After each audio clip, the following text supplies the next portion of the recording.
बिस्मिल्लाहिर्रहमानिर्रहीम। नाज़रीन अस्सलाम वालेकुम, मैं हूँ इमरान वसीम। नाज़रीन, पंजाब और खैबर पख्तूनख्वा में इंतखाबात के हवाले से स्टेक होल्डर्स की एक बड़ी अहम बैठक हुई है और इस इजलास में दोनों सूबों में इंतखाबात से मुतल्लिक एक बड़ा फ़ैसला हुआ है। वो फ़ैसला क्या है, एक तो ये तफसीलात आपके साथ हम शेयर करेंगे। दूसरा नाज़रीन, साबिक़ वज़ीर आज़म इमरान ख़ान के ख़िलाफ़ कार्रवाई का फ़ैसला किया गया है। अब इमरान ख़ान साहब को ये किस किस्म की कार्रवाई का सामना करना पड़ेगा? इमरान ख़ान अपना दिफ़ा कर पाएंगे? इमरान ख़ान अपना दिफ़ा करने में नाकाम होंगे? और ये सारा मामला क्या है, ये तफसीलात भी आपके साथ हम डिस्कस करेंगे। लेकिन नाज़रीन, सबसे पहले हम बात करेंगे जो इस्लामाबाद के जुडिशल मजिस्ट्रेट राजा वक्कास अहमद की तरफ से PTI के रहनुमा फवाद चौधरी का जो 2 रोज़ा जिस्मानी रिमांड दिया गया है। ये फ़ैसला मेरे लिए तो कोई इतना हैरानकुन नहीं, क्योंकि जब डिस्ट्रिक्ट एंड सेशन अदालत की जानिब से ये मामला दोबारा जुडिशल मजिस्ट्रेट को भिजवाया गया और पुलिस की जो अपील थी उसको एक्सेप्ट कर लिया गया, और जो फवाद चौधरी की अपील थी कि उन्हें इस केस में क्योंकि शवाहिद नहीं है डिस्चार्ज कर दिया जाए, तो वो अपील जो है फवाद चौधरी की रिजेक्ट कर दी गई और प्रोसिक्यूशन की अपील के ऊपर ये मामला दोबारा से जो है वो जुडिशल मजिस्ट्रेट को भिजवा दिया गया। तो जब ऊपर वाली अदालत ने यह मामला दोबारा रिमांड किया जुडिशल मजिस्ट्रेट को,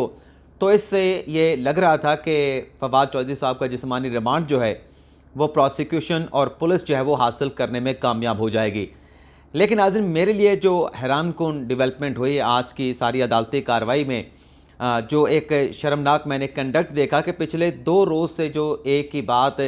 मीडिया की जानिब से रिपोर्ट की जा रही है और सिविल सोसाइटी की तरफ से, बल्कि PTI के सियासी मुखालफिन की तरफ से भी इस बात का इजहार किया जा रहा है और इस बात की मजम्मत की जा रही है कि ठीक है, फवाद चौधरी ने कोई जुर्म किया है, उनके खिलाफ मुकदमा बनता है नहीं बनता, लेकिन जिस अंदाज से फवाद चौधरी को अदालत में चादर डाल के पेश किया गया, उन्हें हथकड़ियाँ लगा के पेश किया गया, तो उनके सियासी मुखालफिन भी इस ज़र्फ़ का इजहार कर रहे थे कि हमारे साथ चलें जो हुआ, लेकिन फवाद चौधरी साहब के साथ ये नहीं होना चाहिए था। लेकिन वो तमाम बातें, तमाम सोशल मीडिया पे डिस्कशन, सहाफ़ियों की तरफ से अपनी राय का इज़हार, PTI के सियासी मुखालफिन की तरफ से इस इक़दाम की मज़म्मत की जा रही थी। लेकिन आज भी नाज़रीन, जब जुडिशल रिमांड के लिए फवाद चौधरी साहब को अदालत के हुक्म के ऊपर पेश किया गया, तो एक मरतबा फिर उन्हें काला कपड़ा उनके चेहरे के ऊपर डाल के उन्हें अदालत के सामने पेश किया गया। इससे पहले जब लाहौर से लाया गया था फवाद चौधरी को और अदालत के सामने प्रोड्यूस किया गया था, उस दिन सफ़ेद चादर उनके ऊपर डाली गई थी, आज काले रंग की चादर जो है वो फवाद चौधरी साहब पे डाली गई। तो ये एक बड़ा शर्मनाक किस्म का रवैया जो है वो हमने देखा कि किस तरीके से, वैसे जिस अंदाज से फवाद चौधरी साहब को अदालत में पेश किया जा रहा था या 2 रोज़ पहले जिस अंदाज से पेश किया गया था, तो सवाल ये उठ रहा है कि क्या फवाद चौधरी साहब ने जुर्म जो भी किया है, लेकिन वो दहशतगर्द नहीं कि इस अंदाज से उन्हें अदालत के सामने पेश किया जाए। दूसरी नाज़रीन, एक शर्मनाक जो ख़बर कराची से आई है कि एक निजी स्कूल में एक बच्चा जिसने उर्दू में बात की और अंग्रेज़ी में उसने बात नहीं की, ये उर्दू में बात करना और अंग्रेज़ी में बात ना करना उस बच्चे का जुर्म बन गया और इस जुर्म की नाज़रीन फिर सज़ा उसे ये मिली कि स्कूल की इंतज़ामिया की जानिब से उस बच्चे के चेहरे के ऊपर जो है वो कालक मल दी गई। अब उस बच्चे के वालिद की जानिब से कहा गया कि मैंने इस इक़दाम के ऊपर स्कूल की इंतज़ामिया से पूछा कि ये आपने क्या किया, उर्दू में गुफ्तगू की है, उर्दू हमारी नेशनल लैंग्वेज है, तो आपने ये क्या किया? तो उन्होंने कहा कि मुझे कोई स्कूल की इंतज़ामिया की जानिब से कोई इत्मीनान बख्श जवाब नहीं दिया गया। लेकिन नाज़रीन, ये रिपोर्ट हुआ है कि स्कूल इंतज़ामिया की इस शर्मनाक हरकत के ऊपर जो मुतल्लिका डायरेक्टोरेट है सिंध का, जो प्राइवेट स्कूल को रेगुलेट करता है, उसकी तरफ से इस मामले का नोटिस लेके स्कूल की इंतज़ामिया से ना सिर्फ जवाब तलब कर लिया गया है, बल्कि इस मामले की तहकीकात के लिए एक 3 रुकनी कमेटी भी बना दी गई है कि किस तरीके से कि सिर्फ उर्दू ज़ुबान में, अपनी कौमी ज़बान में कन्वर्सेशन करने के ऊपर, बात करने के ऊपर जो है एक बच्चे के चेहरे के ऊपर कालक कैसे मली जा सकती है। तो ये भी नाज़रीन एक शर्मनाक हरकत थी। इसके अलावा नाज़रीन, शेख साहब के लिए एक बुरी खबर है, उसकी तफसीलात भी आपके साथ शेयर कर लें। आप जानते हैं कि शेख साहब का लाल हवेली के साथ कितना गहरा ताल्लुक़ है। शेख साहब का कोई इंटरव्यू हो उनकी ज़ात के हवाले से, उनके सियासी करियर के हवाले से या सियासी सफ़र के हवाले से, तो शेख साहब जो है वो लाल हवेली का ऐसे इंटरव्यूज़ में ख़ास तौर पे ज़िक्र करते हैं। अब नाज़रीन, डेवलपमेंट ये हुई है कि शेख साहब को इस बात की भनक पड़ी कि मतरूका वक्फ इमलाक जो है उनसे लाल हवेली खाली कराने के लिए मुमकिना तौर पे कोई ऑपरेशन कर सकता है। तो इस ख़तरे की बुनियाद के ऊपर शेख साहब ने आज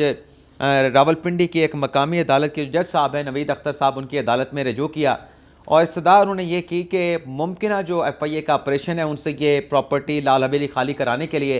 उसके ख़िलाफ़ जो है वो हुक्म इम्तना दिया जाए। लेकिन नाज़रीन, ये अब की बार पहले शेख साहब जाते थे अदालत में, उन्हें हुक्म इम्तना मिल जाता था, लेकिन अब की मरतबा ये जो स्टे ऑर्डर की दरख्वास्त थी कि बेदखली का लाल हवेली को वागज़ार कराने का किसी किस्म का ऑपरेशन करने का जो है वो इजाज़त ना दी जाए, हुक्म इम्तना दे दी जाए, स्टे ऑर्डर दे दी जाए, तो शेख साहब की ये दरख्वास्त आज अदालत ने रद्द कर दी है। और अदालत ने यह कहा है कि अवामी मफाद के हवाले से अगर वफाकी हुकूमत या सूबाई हुकूमत कोई फ़ैसला करती है तो अदालत उसमें किसी किस्म की मदाखलत नहीं कर सकती। तो ये एक बुरी ख़बर है और आगे कल एतवार है, फिर पीर आएगा, तो ख़दशा है कि एतवार के रोज़ कोई शेख साहब के ख़िलाफ़, उनकी लाल हवेली के ख़िलाफ़ कोई बड़ी कार्रवाई ना पड़ जाए और शेख साहब को लाल हवेली से बेदखली ना कर दिया जाए। अगली ख़बर नाज़रीन, जो इमरान खान साहब के ख़िलाफ़ कानूनी कार्रवाई का फ़ैसला किया गया है, उस ख़बर पर हम तफसीलात आपके साथ शेयर करने जा रहे हैं। लेकिन नाज़रीन, सोशल मीडिया पे एक उगरा की समरी गर्दिश कर रही है जिसमें यह कहा जा रहा है कि हुकूमत जो है वो 83 रुपये पेट्रोलियम मसनात की कीमतों में इजाफ़ा करने जा रही है। अब ज़ाहिर सी बात है कि डॉलर बढ़ा है और डॉलर बढ़ने के बाद पेट्रोलियम मसनूआत की कीमतों में इजाफा तो होना है, लेकिन 83 रुपये का इजाफे के हवाले से जो समरी सोशल मीडिया पर नाज़रीन चल रही है, ये नाज़रीन पिछले साल की है, गुज़िश्ता साल की है, जब इमरान खान साहब को हुकूमत से हटा के शहबाज शरीफ वज़ीर आज़म बने थे। तो उस वक्त ओगरा की जानिब से समरी 83 रुपये की पेट्रोलियम मसनूआत की कीमतों में इजाफे की भेजी गई थी कि खान साहब ने जो पेट्रोलियम की कीमतों के साथ किया, जो IMF के मुआहदे के साथ किया, और 4 माह तक 3 माह तक पेट्रोलियम मसनूआत की कीमतों में जो IMF के मुआहदे के बाद इजाफा होना था वो खान साहब ने नहीं किया। तो ओगरा ने हुकूमत को ये तजवीज़ पेश की थी कि वो 83 रुपये का इजाफा ड्यू बनता है, वो 83 रुपये का पेट्रोलियम मसनूआत की कीमतों में इजाफा किया जाए। लेकिन उस वक्त मौजूदा हुकूमत ने भी इमरान खान साहब के नक्शे कदम पर चलते हुए ये 83 रुपये का इजाफा रिजेक्ट कर दिया था और फिर बाद में मिफ्ताह इस्माइल साहब को आहिस्ता आहिस्ता पेट्रोलियम मसनूआत की कीमतों को बढ़ाना पड़ा। और अभी मईशत के साथ जो अभी हशर नशर हुआ है, जो डार साहब ने कलमदान संभालने के बाद वजारत ख़जाना का चंद माह इंतज़ार किया कि वो IMF के साथ कोई नेगोशिएशन कर सकें, कोई उनकी जो शराइत हैं उसमें नरमी ला सकें, लेकिन IMF वाले इसहाक डार के आगे डट गए कि नहीं, हम किसी इमरान खान को नहीं जानते, किसी नवाज शरीफ को नहीं जानते, किसी जरदारी को नहीं जानते, किसी मिफ्ता को नहीं जानते, किसी इसहाक डार को नहीं जानते, किसी शौकत तरीन को नहीं जानते। जो हमारे साथ मुआहिदा आपकी साबका हुकूमत के साबिक वज़ीर ख़जाना शौकत तरीन करके गए हैं, उस मुआहिदे की जो टर्म्स एंड कंडीशन है आपको पूरी करना होगी। तो इसहाक डार साहब जो हैं पहले तो बड़े दावे करते रहे कि मेरी टर्म्स के ऊपर जो है वो IMF के ऊपर आना होगा, डॉलर को 200 नीचे लेके आएंगे, लेकिन IMF ने कहा कि नहीं, अब की मरतबा नहीं, हमारे साथ जो पिछली मरतबा हुआ, जो मुआहिदा करके उसके इनराफ किया गया, अब हम किसी किस्म का जो है वो एतबार करने के लिए तैयार नहीं, अब आप इम्प्लीमेंट करेंगे फिर आपके साथ मुआहिदे को आगे बढ़ाया जाएगा। तो ये नाज़रीन सब कुछ हुआ है। अब आ जाते हैं कि इमरान खान साहब के ख़िलाफ़ किस किस्म की कार्रवाई करने का फ़ैसला किया गया है। कल नाज़रीन खान साहब ने एक स्टेटमेंट दिया जिसमें इमरान खान साहब ने यह कहा कि उन्हें उनके हवाले से उन्हें सियासी रास्ते से या उन्हें रास्ते से हटाने के लिए साबिक सदर आसिफ अली जरदारी ने एक प्लान C बनाया है और उस प्लान के लिए करप्शन का पैसा एक दहशतगर्द तंजीम को दिया गया है और उस दहशतगर्द तंजीम को खुफिया एजेंसी के ताकतवर लोगों की पुष्पनाई भी हासिल है। इस मामले को बनाते आज पाकिस्तान पीपल्स पार्टी के रहनुमाओं ने, बिलावल भुट्टो जरदारी ने, कमरुज़्ज़मान कायरा ने और नैयर बुखारी साहब ने अलग अलग स्टेटमेंट दिए हैं। अब उन्होंने मुतालबा खान साहब से जो किया है वो मुतालबा भी आपको बता देते हैं, लेकिन इसमें नाज़रीन जो खान साहब ने स्टेटमेंट दिया है इसमें बहुत बड़ा तजाद है। मैं एक एक करके उन तजादात की निशानदेही भी कुछ ही देर में करता हूँ, लेकिन नाज़रीन इस खान साहब के स्टेटमेंट के ऊपर पीपल्स पार्टी ने कहा है कि इमरान खान साहब इस बयान के ऊपर माफ़ी मांगे। पहले खान साहब ने कहा था कि आसिफ अली जरदारी मेरी नोक के ऊपर है, मेरी बंदूक की नोक पे है। अब इस तरह की बात करके, इस तरह का इल्ज़ाम लगा के इमरान खान ने अपने लिए नहीं बल्कि आसिफ अली जरदारी की ज़िंदगी को ख़तरात लाहक कर दिए हैं। तो मुतालबा पीपल्स पार्टी ने ख़ास तौर पर बिलावल भुट्टो जरदारी ने किया है कि इमरान खान साहब अपने स्टेटमेंट के ऊपर माफ़ी मांगे, बसूरत दीगर उनके खिलाफ कानूनी कार्रवाई करने जा रहे हैं, डेफामेशन का केस भी हो सकता है। लेकिन साथ में ये भी कहा गया है,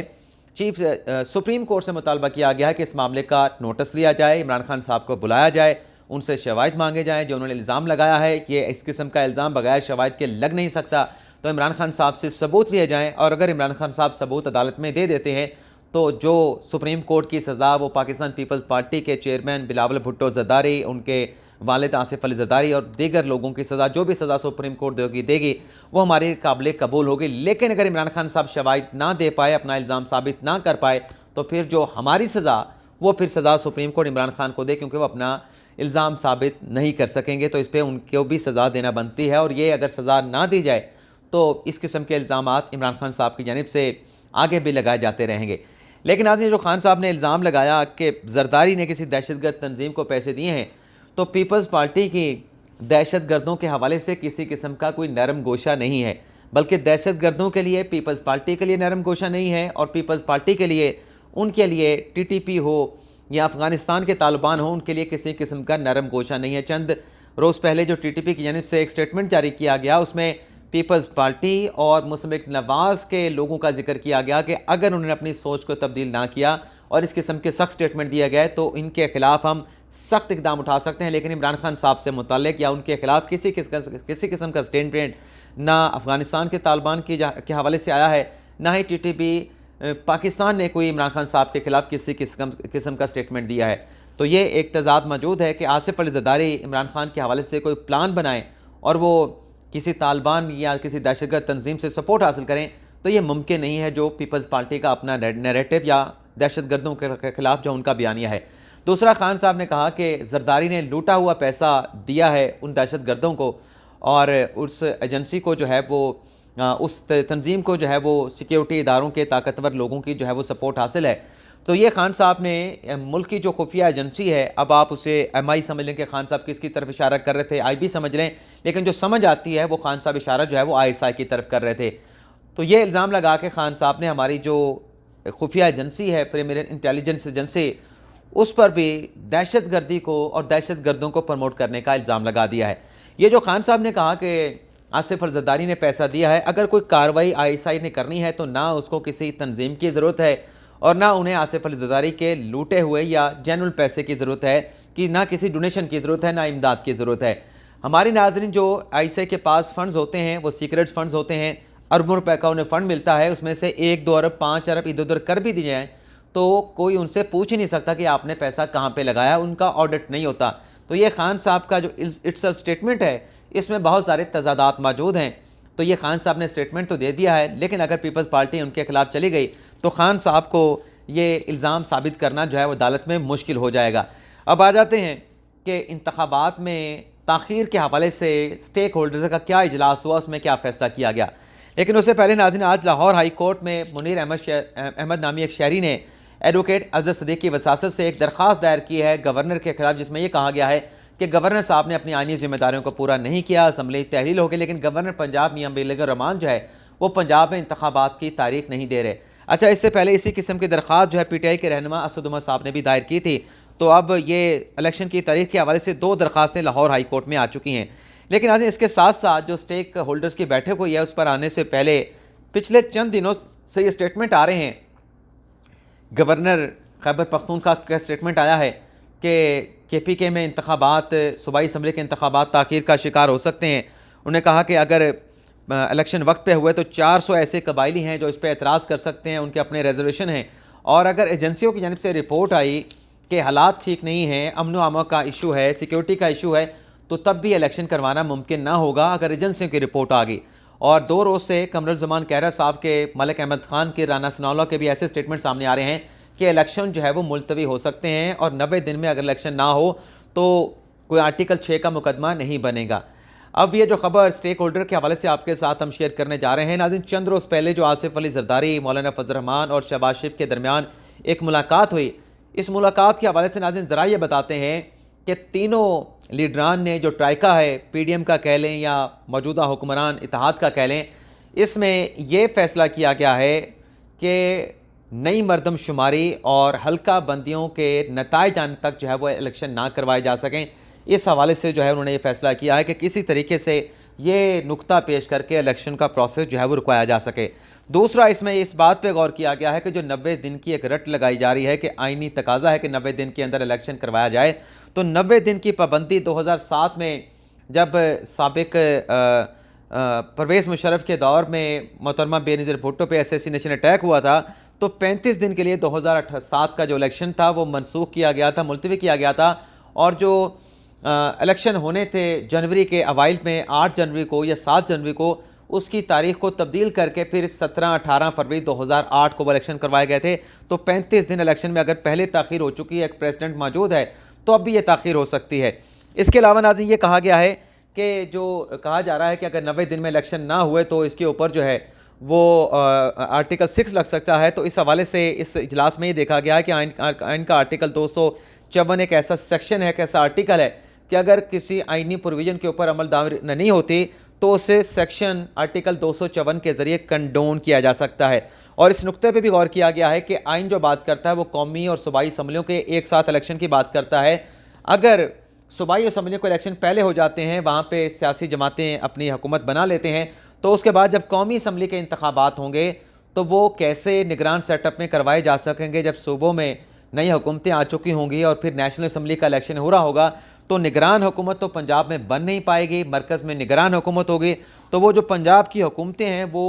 KP और पंजाब में जो नेशनल असम्बली के इंतखाबात होंगे उस पर असरअंदाज हो सकती हैं। तो इस बात पर भी गौर किया गया है। तो ये स्टेक होल्डर्स ने फैसला किया है कि यानी स्टेक होल्डर्स जो मौलाना फजल रहमान, आसिफ अली जरदारी और शहबाज शरीफ, ये जो 3 स्टेक होल्डर हैं, बाकी स्टेक होल्डर और भी हैं। तो इसमें यही फैसला हुआ है कि इन दोनों चीज़ों का जवाब बनाकर अगर कोई रास्ता निकलता है तो इलेक्शन का रास्ता रोका जा सके। लेकिन ये इन तीनों का फैसला है। अल्टीमेटली ये मामला अदालतों में जाएगा। अदालतों से क्या फ़ैसला आएगा, वो फिर जब ये मामला अदालतों में चैलेंज होगा तभी कोई सूरत बन पाएगी, कोई फ़ैसला सामने आ पाएगा। लेकिन नाज़रीन, फवाद चौधरी की गिरफ्तारी के मामले के ऊपर